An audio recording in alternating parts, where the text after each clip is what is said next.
And welcome to the Hardin-Simmons Coaches Show with head coach Jesse Burleson. I'm Al Pickett, and coach, that was fun last week. Congratulations, a 24-14 win over Mary Hardin-Baylor. It's been a long time in coming. It definitely had.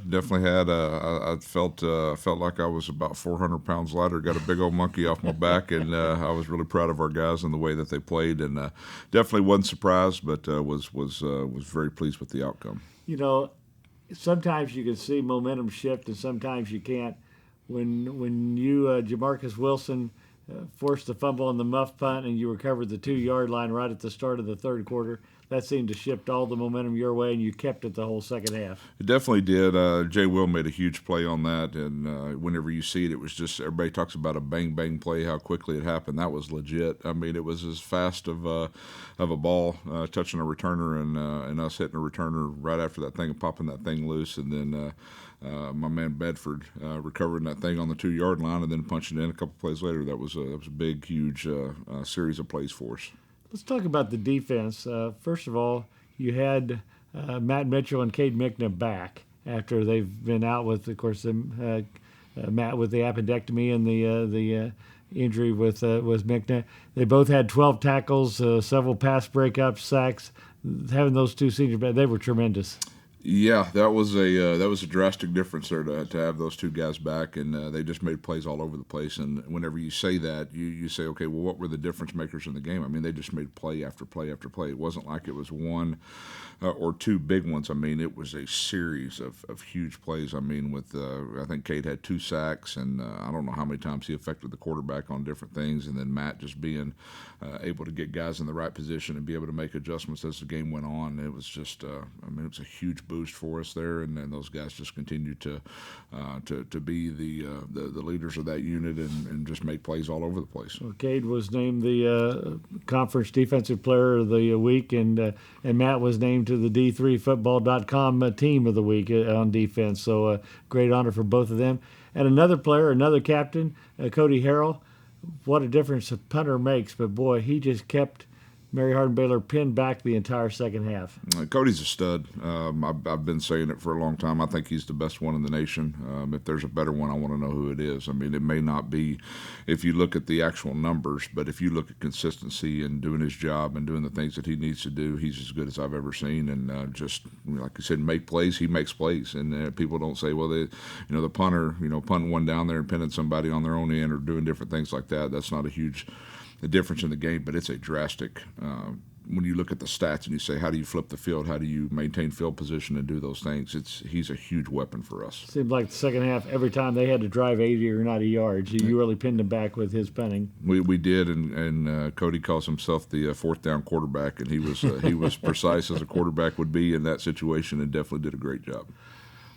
Your job is not done now, though. I mean, you got the conference lead, but you got 2 games left to go.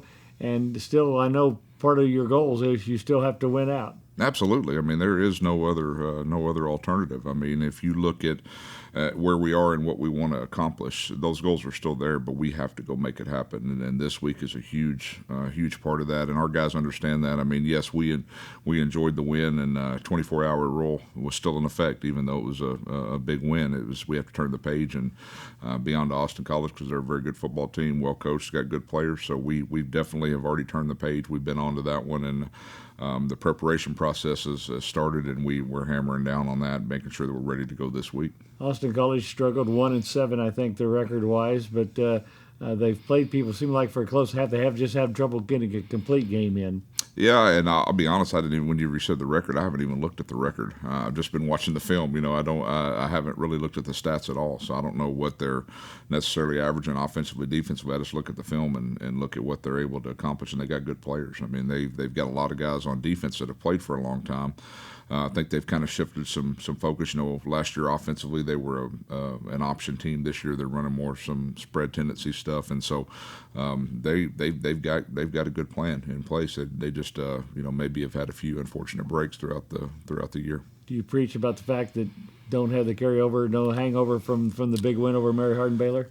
Yeah, and I think that every coach would say the same thing, but just like I told our guys, doesn't matter what we say, it matters what they believe and what they do. And I think our guys believe in what we're trying to accomplish, and I think that their actions will show that on Saturday. And but obviously we got a lot of work to do before we get to that point. We got a couple more days of preparation left, and I think our guys have really handled it well, and they'll continue to improve on that. Keys against Austin College then? We've got to make things happen. We can't roll the ball out there and expect it to just get done. I mean, we've got to make plays in all three phases, and I think that's what our guys understand. I think they really enjoy doing that too, is seeing the game plan come to life, because it's not about the X's and O's and how you draw things up. It's about those guys going and executing it, and our guys have really responded well to that, and I think they'll continue to do that this week. One thing we talked about last week was turnover margin, who wins the turnover battle, and you won it 2-0 against Mary Hardin-Baylor. It's huge. I mean, if you look at it, if you can maintain possession of the ball and not give it away, and especially in crucial situations, that's probably going to be the difference between two great teams. And I think our guys understood that. We did a great job taking care of it, obviously, but then whenever you're able to cause one on defense and take it away with the pick that Brock had, and then with the turnover that we talked about on the punt, two huge plays in the game, and put us in position to be able to go do what we needed to do. Well, step one, you got Mary Hardin-Baylor, you got the conference lead. Now step two, taking care of Austin College and moving one step closer to the playoffs. Good luck this week. That is the only goal. That is the only goal this week. We're on the hunt for that, and our guys will be hungry and ready to go on Saturday. Coach, good luck. Thanks, Al. Appreciate it. Jesse Burleson, that's the Hardin-Simmons Coaches Show. Thanks for joining us. I'm Al Pickett.